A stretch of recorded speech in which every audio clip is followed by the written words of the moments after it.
韩国瑜屡屡发言性别及国籍歧视言论，严重损及城市及国家形象。凤凰都飞走了，竟然一堆鸡被翻译成印尼文疯传。菲律宾驻台代表公开抗议韩国瑜玛利亚污名标签他国女性，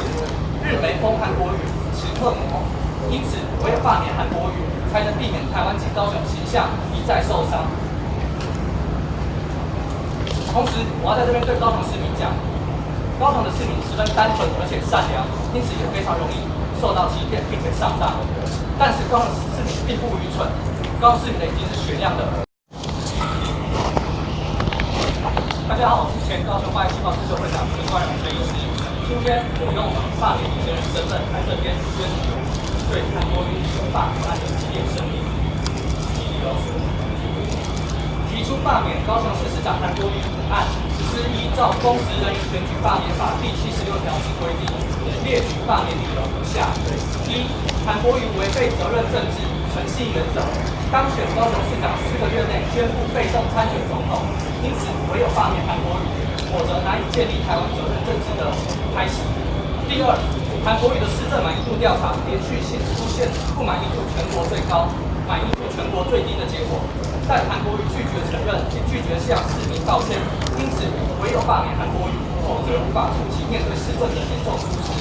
三、韩国瑜任由市政荒废停摆，政见变成谎言，高雄城市发展正受到不可回复之损害。因此唯有罢免韩国瑜，让他提早结束任期，才是挽救高雄市政唯一的机会。四、韩流的出现绝对是不正常国美介入我们选举的结果。因此，唯有罢免韩国瑜，才能导正境外势力国美渗透台湾对台湾的损害。五、韩国瑜屡屡发言性别及国籍歧视言论，严重损及城市及国家形象。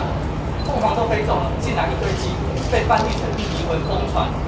菲律宾驻台代表公开抗议韩国瑜玛利亚污名标签他国女性，日媒封韩国瑜耻恶魔，因此唯有罢免韩国瑜，才能避免台湾及高雄形象一再受伤。同时，我要在这边对高雄市民讲，高雄的市民十分单纯而且善良，因此也非常容易受到欺骗并且上当。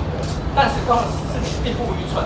高雄市民的已经是雪亮的。这一年来，韩国瑜身为高雄市长的表现，我们都看在眼里。因此，我们4个人很荣幸今天能站在这里，代替高雄人民说出他们的心声，对韩国瑜市长提出罢免案。谢谢大家。